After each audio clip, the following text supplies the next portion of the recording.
చూస్తే question conditions ని true or falls అనేది చూపించడానికి యూజ్ చేస్తాం అన్నమాట. ఇందులో ఏమేమి ఉంటాయంటే లెస్ దెన్ ఒకటి ఉంటుంది, లెస్ దెన్ ఒకటి ఉంటుంది, గ్రేటర్ దెన్ ఒకటి ఉంటుంది, less than or equal to, greater than or equal to, equal to not equal to అనే ఉంటాయి. ఇవి ఉంటాయి అన్నమాట. ఇట్లా అయితే ఒక చిన్న ప్రోగ్రామ్ అయితే రాస్తాను ఎగ్జాంపుల్గా.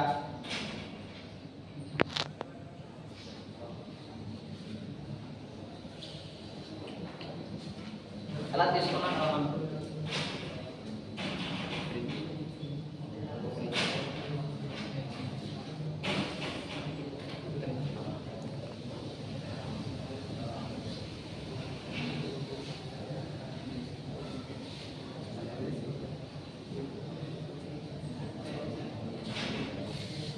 తీసుకున్నాం కదా.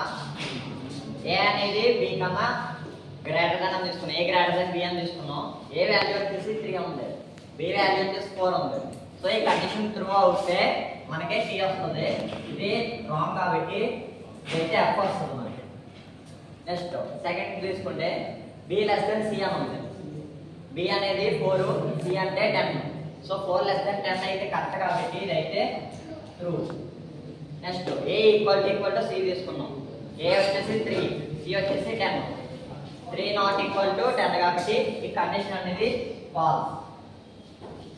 So B not equal to A, B వచ్చేసి 4 ఉంది, ఏ వచ్చేసి 3 ఉంది. So B not equal to A అనేది కరెక్ట్ కాబట్టి ఇదైతే ట్రూ అనేది అడుగుతాము. సో మన రిలేషనల్ ఆపరేటర్స్ అనేది దీనికోసం యూజ్ చేస్తాం.